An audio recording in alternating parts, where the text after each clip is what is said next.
Vote. Jim, in this week's About Your Retirement, we were talking about how tired we were. But we're up, we're ready to go. Jim, I have a viewer question for you. Are you ready? Sure, okay. I'm ready. He got enough hours of sleep.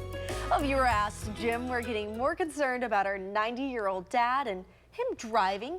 He seems to still be a good driver, but he's been getting confused about how to get to certain places. We want to prevent him from getting lost and being a silver alert, of course. That would be very scary for him and us. How should he continue driving? How long should that happen? Well, it's a great question, and I get this question a lot, especially when I speak to groups, and like we were talking about. But you know, this is it's a scary thing. Every time I get a silver alert or I see a silver alert, then I fear for that person because I start immediately thinking about all of our family, our residents at Wellington Park, and I'm just glad they are there and safe and protected and all. But it is a tough thing, and the fortunate thing for many families is that mom or dad decides on their own that it's time for me to quit driving. I remember my mom did that in her upper 80s, and she just got to where she couldn't see as well at night, and it frightened her. And busy traffic time, she just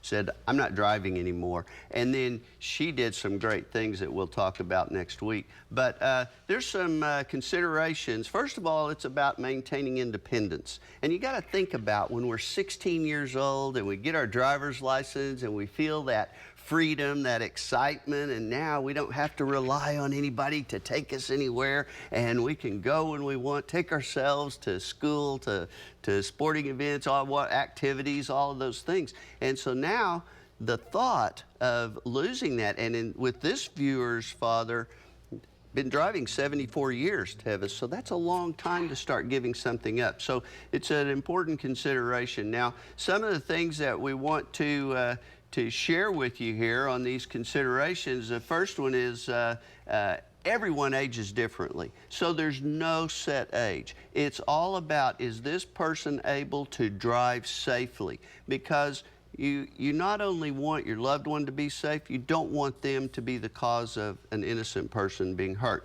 Health changes sometimes can cause reasons for not driving, and that sometimes just tells the driver that it's time for me to slow down on driving. But GPS trackers, I highly encourage everyone in this situation to get a GPS tracker. And yes, you can get them on cell phones and all that, but sometimes people leave their cell phones at home and then you're dead in the water. So you need to put one on the vehicle. Each vehicle that your loved one, your dad, your mom, whoever has access to a vehicle, put it on there so that you'll always be able to find them.